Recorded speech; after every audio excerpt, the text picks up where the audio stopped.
예, 시장을 섭렵한 베테랑에게 한 수 배워보는 시간입니다. 신의 한 수 들어왔는데요. KB증권 프라임센터 투자 컨텐츠팀 민재기 팀장과 함께 해보도록 하겠습니다. 안녕하세요. 네, 안녕하세요. 네, 팀장님. 최근 우리 시장 상승할 때 사실 그 뒤에는 달러 약세, 워낙 강세가 있었을 겁니다. 그런데 다시금 달러 강세가 목격되면서 좀 부담이기도 하고요. 확실히 외국인들이 시장에서 좀 빠져나가고 있는 모습이어서 지금 시장의 흐름 어떻게 바라보세요?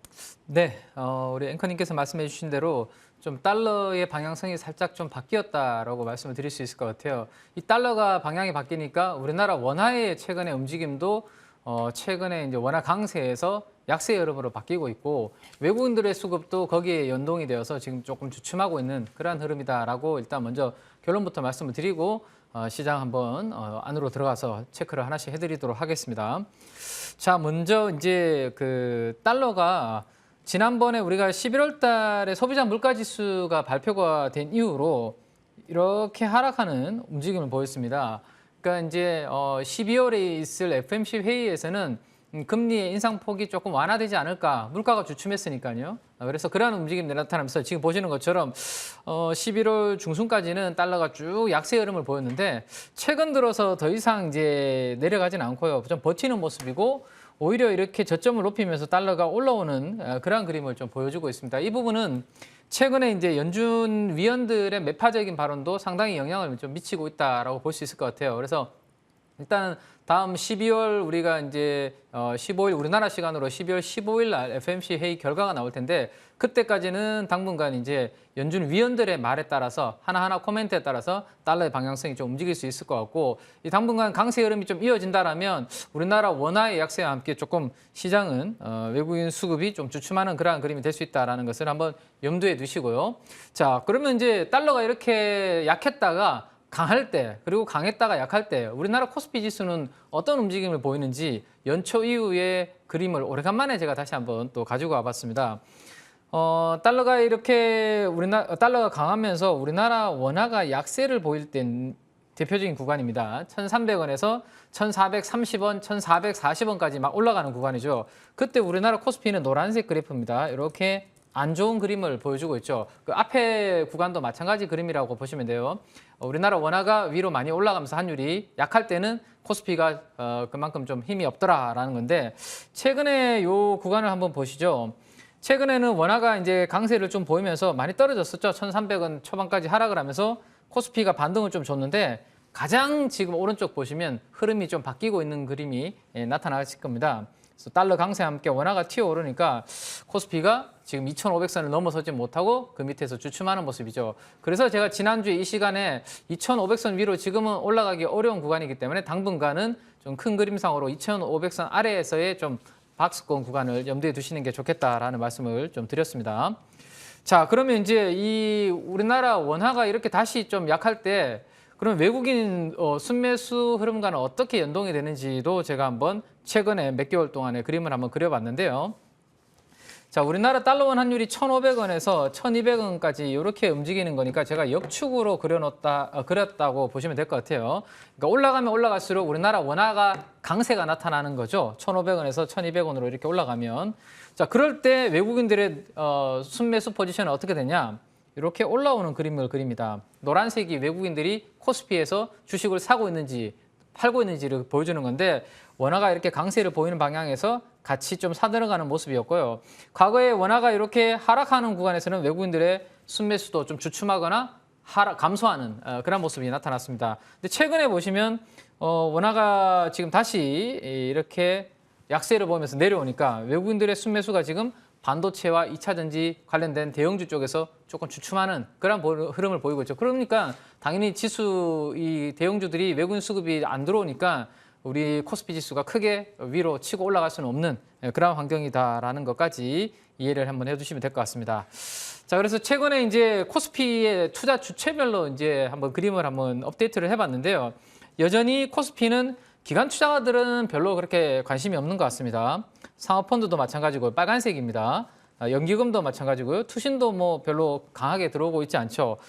그래서 기관들은 조금 주춤하는 모습이고 결국 외국인들이 이렇게 강하게 들어오면서 검은색 그래프가 이제 코스피 지수인데요. 코스피가 같이 상승을 했는데 최근에 빨간색이 지금 좀 주춤하거나 오히려 매도가 나오니까 코스피도 더 이상 올라가지 못하고 조정을 보이고 있다. 그래서 그러면 언제 외국인들이 돌아오느냐, 이 부분이 이제 관건이 되지 않을까 싶고요. 그러면 달러 강세가 다시 달러 약세로 좀 바뀔 때쯤에 외국인 수급은 다시 좀 우호적으로 들어올 수 있는 그런 환경이다라고 보시면 될 것 같습니다. 자, 문제는 이제 상대적으로 지금 좀 변동성이 큰 거는 코스피보다는 코스닥의 변동성이 조금 더 큰 모습인데요. 코스닥은 사실 외국인들도 그렇게 뭐 공격적으로 매수하지 않았고요. 오히려 최근에 조금 사다가 팔고 있는 상황입니다. 그래서 국내 기관들이 훨씬 더 코스닥에는 영향을 많이 미치고 있는데 가장 코스닥에서 지금 매도를 많이 하고 있는 쪽은 사모펀드 쪽이라고 볼 수 있을 것 같아요. 지금 빨간색 그래프를 보시면 계속해서 10월 달 이후로 추세적으로 지금 코스닥을 팔고 있는 그런 모습이 나타나고 있습니다. 오늘도 코스닥에서 100억 넘게 지금 사모펀드의 매도가 지금 나오고 있는데요. 유일하게 그나마 기관들 중에서 연기금이 코스닥에서 순매수를 좀 기조를 유지했습니다. 근데 연기금도 최근 들어서는 약간 주춤하는 모습을 보이고 있죠. 이렇다 보니까 외국인도 뭐 별로 관심이 없고 기관 중에서 사모펀드도 계속 팔고 있고 연기금을 사다가 주춤하니까 이 코스닥이 수급 적으로 좀 불리할 수밖에 없는 그러한 환경이 더 심하다라고 보시면 될 것 같고요. 자, 그다음 이제 오래간만에 우리가 이제 좀 최근에 반등을 주다 보니까 제가 신용 관련해서는 업데이트를 안 해왔는데 10월 18일 이후로 제가 업데이트를 안 했더라고요. 제 엑셀 파일을 돌려보니까. 그래서 어제까지 파일을 돌려서 업데이트를 해보니까 최근 들어서 다시 이 신용잔고 금액이 바닥을 찍고 이렇게 올라오는 시장이 반등을 하니까 이제 다시 또 레버리지를 활용해서 투자하시는 분들이 증가를 하고 있다라는 얘기겠죠. 그리고 전체 시가총액 대비해서 신용잔고 금액을 감안한 신용잔고율도 지금 많이 하락을 했다가 다시 지금 올라오고 있는 이러한 그림입니다. 만약에 코스닥이 그냥 약간의 기간 조정 성격이 아니라 다시 뭐 전저점까지는 아니더라도 가격 조정이 좀 세게 나온다. 그러면 이렇게 최근 들어서 신용으로 또 사신 분들은 이 물량이 다시 쏟아질 수 있는 수급적으로 좀 불리하게 작용할 수 있는 그런 부분들도 좀 있다라는 거 염두를 해두시고요. 그래서 우리 코스닥 지수랑 신용융자 잔고율은 거의 비슷한 궤적을 그리고 있는데 최근에 코스닥 지수가 조금 주춤하는데 잔고율이 좀 올라갔기 때문에 이게 안정을 찾지 않으면 부담으로 작용할 수 있다라는 거 생각을 하시면 좋겠고요. 마지막으로 에너지까지 업데이트를 좀 해드리도록 하겠습니다. 코스닥 지수에다가 제가 보조지표 중에 하나인 추세를 나타내는 이 피치포크 추세선을 한번 적용을 해봤는데요. 이 피치포크 추세선은 보통 이 상단을 쭉 연결했을 때 그리고 하단을 연결했을 때 그 추세 안에서 움직이는 속성을 가지고 있습니다. 그래서 고점과 저점을 이 안에서 이렇게 움직이는 성격을 가지고 있죠. 근데 이번에 반등 주는 구간에서 한번 보시면 이 상단까지 채 올라오지 못하고 지금 최근에 다시 조정을 받는 그런 모습을 보이고 있습니다. 그러면 이번 반등은 지난번에 이렇게 한 번씩 나왔던 반등 대비해서는 에너지가 좀 약한 반등이었다라고 볼 수 있을 것 같고 약간의 최근에 수급이 다시 좀 좋아지지 않는다라면 시장의 이 변동성은 조금 더 염두를 해야 되고요. 당분간은 지수가 올라가기보다는 여전히 박스권에서 종목별 장세가 좀 이어지지 않을까라는 것까지 말씀을 좀 드릴 수 있겠습니다. 예. 지수가 쉬어갈 거다, 당분간은 조정세 이어갈 거다 이렇게 봐주셨는데 그렇다고 우리 투자자들 또 손 놓고 있을 수만은 없잖아요. 지금 이 시점에서는 어떤 쪽을 바라봐야 될까요? 네, 얼마 전만 하더라도 우리가 낙폭과대 대형주 쪽으로 순환매 장세가 일어나면서 대형주들이 주도하는 그러한 장세였습니다. 이제 앞으로 이제 11월 한 이제 중순이 지나가고 있으니까 12월 정도가 올해는 남아 있는데요. 남은 기간 동안 어떤 쪽이 이제 될지에 대해서는 중요한 법안들이 아마도 결정을 좀 하지 않을까 싶은 생각인데요. 일단 금투세 같은 경우가 2년 유예 쪽으로 가닥이 잡히고 있다라는 이야기들이 있는데 아직까지 완벽하게 끝나지는 않은 것 같습니다. 뭐 조건도 지금 걸려져 있고요. 그 조건을 받아들이면 수용을 하면 2년 유예로 가닥을 잡는 것으로 뭐 이야기가 나오고 있기 때문에 아직 결정된 바는 없습니다. 그래서 그 조건 중에 하나가 증권거래소를 인하하라 뭐 이런 것들이 있는데요. 어쨌든 이게 만약에 우호적으로 결정이 나면 제 생각에는 좀 남아있는 기간 동안은 좀 중소형주 장세가 나타날 수 있을 거고요. 만약에 이 부분이 좀 우리나라 증시의 수급적으로 불리하게 작용할 수 있는 부분이기 때문에 이게 긍정적으로 투자자들한테 결정이 안 날 경우에는 지금처럼 외국인들이 좀 들어오면 뭐 대형주 장세가 살짝 되었다가 외국인들이 조금 빠져나가면 또 대형주들도 주춤하는 이러한 부분으로 남은 연말이 이어지지 않을까 생각이 됩니다. 그래서 이 법안이 이 관련된 부분이 어떻게 끝나는지에 따라서 중소형주 장세가 될 수도 있는데요. 일단은 긍정적으로 된다라는 가정하에 만약에 중소형주 장세가 왔을 때 어떤 쪽의 테마를 관심을 두면 좋을지에 대해서 오늘 한번 같이 공부를 해보도록 하겠습니다. 자, 일단 여러 가지 테마들을 저는 이제 염두를 해두고 있는데요. 중소형주 장세가 만약에 뜨겁게 달아올랐을 때, 금투세라든지 여러 가지 이슈가 잘 마무리가 되었을 때 이야기입니다. 그러면 이제 중소형주 쪽으로 수급이 개선이 되면서 뜨거운 이제 중소형주 장세가 될 수도 있는데요. 그 중에 한 테마 중에 하나를 미용의료기기, 미용기기 쪽으로 생각을 하고 있습니다. 최근에 이제 지수가 전반적으로 반등을 줄 때 이 미용기기 테마도 꼭 대형주 못지않게 꽤 괜찮은 상승률이 나왔다라는 것을 오른쪽 그래프를 통해서 보실 수 있는데요. 이것은 클래시스를 비롯해서 미용 의료기기 관련주 종목들을 제가 지수로 만들어서 그래프로 그려놓은 건데요. 꽤 최근에 바닥에서 올라온 모습이 강하게 느껴집니다. 근데 이 부분을 나타냈던 부분은 3분기 실적이 꽤 전반적으로 미용 의료기기 관련주들이 괜찮았죠. 그런 부분들도 뒷받침이 된 부분이 있기 때문에 실적도 뒷받침이 되고 또 4분기는 성수기 부분도 있기 때문에 한번 지켜볼 필요가 있다라는 생각입니다. 자, 미용기기 관련된 종목들은 크게 시장에 상장되어 있는 기업들은 이렇게 한 5개 정도로 분류를 한번 해볼 수 있을 것 같은데요. 뭐 시가총액 아직 1,000억도 안 되는 기업이 있고요. 대부분의 종목들은 한 5천억 전후, 그리고 마지막으로 클래시스 같은 경우가 1조 2천억으로 시총이 가장 크다라고 보시면 될 것 같습니다. 자, 3분기 실적을 한번 보시면 영업이익이 다 흑자를 냈고요. 영업이익 증가율도 뭐 만만치 않은 긍정적인 흐름으로 마무리가 되었습니다. 근데 그중에 제 개인적으로 가장 눈에 띄는 종목은 아직까지 투자자분들이 좀 생소한 종목이 있는데 원택이라는 종목입니다. 자, 원택을 가장 아래쪽에 있는 제이시스 메디카라고 한번 가볍게 한번 비교를 해보면요. 3분기에 영업이익이 원택이 한 80억 정도가 나왔습니다. 근데 제이시스 메디칼이 77억을 벌었거든요. 근데 오른쪽에 밸류에이션을 보시면 원택은 10배가 안 하고요. 제이시스 메디칼은 거의 19배 정도에서 거래가 되고 있습니다. 그러면 누구 하나가 비싸든지 아니면 누구 하나는 너무 저평가되어 있다라는 이야기가 되겠죠. 그래서 저평가되어 있는 측면에서 원택을 한번 분석을 한번 해보면 어떨까 싶어서 오늘 원택을 한번 보도록 하겠습니다. 자, 원택은 이제 다양한 에스테틱 제품을 이제 가지고 있습니다. 레이저, 뭐 고주파, 초음파 등 다양한 제품 라인업을 이제 가지고 있는데요. 이 중에서도 가장 주력은 여기에 있는 올리지오라는 제품이 있습니다. 이 고주파 제품이라고 보시면 되는데요. 그래서 이제 참 기기 이름을 참 재밌게 잘 지은 게 아닌가라는 생각이 있습니다. 뭐 피부 탄력을 올리지요. 이렇게 생각하시면 조금 더 쉽지 않을까 싶은데요. 이 피부 속의 콜라겐의 재생을 좀 도와줘서 이 피부의 타이트닝이라든지 이런 리프팅 효과를 주는 에스테틱 기기다라고 생각을 하시면 될 것 같습니다.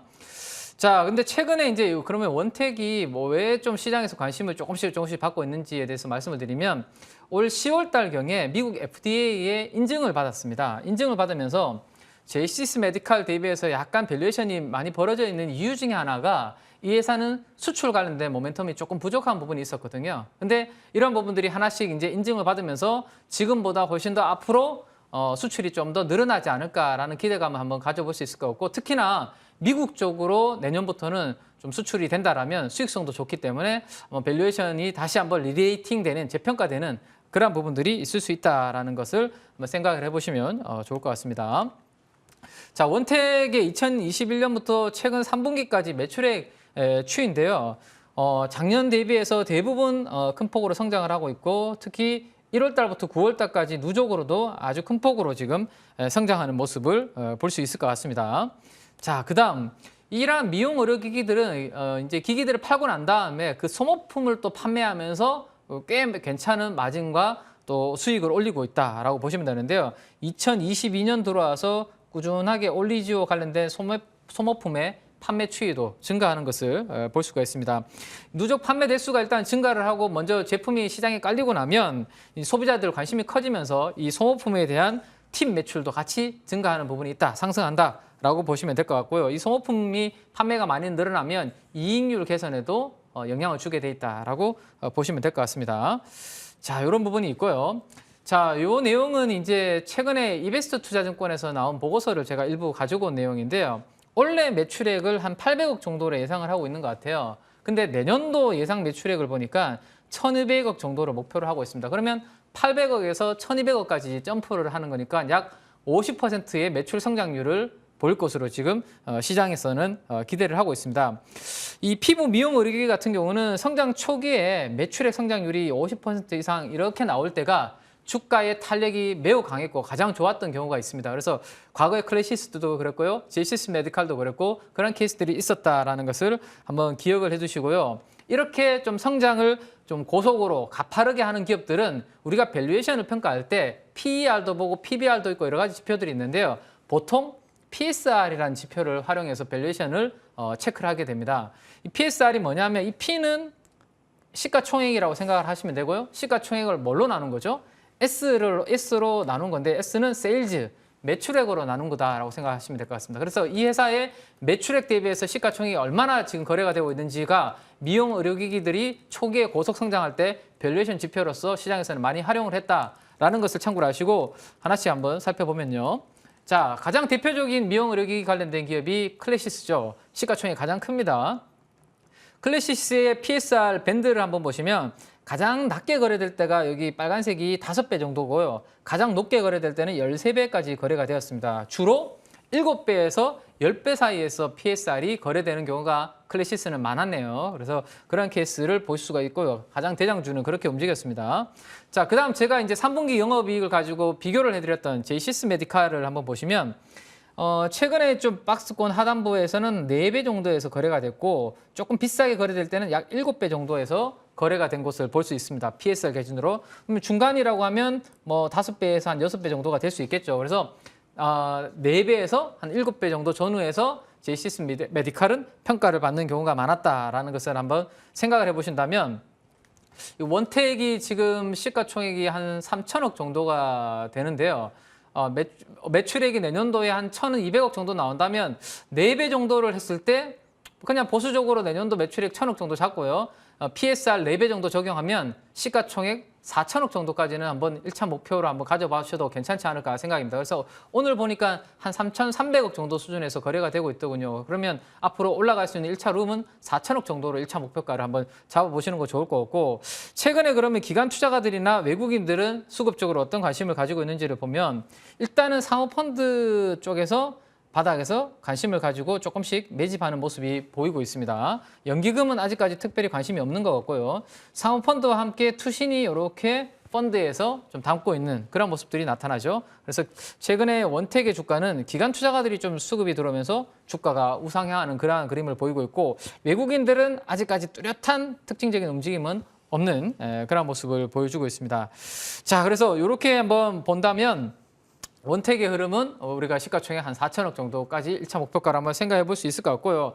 보통 우리가 비상장사의 경우에는 한 3배에서 4배 정도가 PSR 거래되는 경우가 많고 이렇게 상장을 하게 되면 6배, 7배 정도에서 PSR이 거래되는 경우가 있으니까 앞으로 원택은 그 부분을 염두에 두시고 계속해서 업데이트를 해보면 좋지 않을까라는 생각입니다.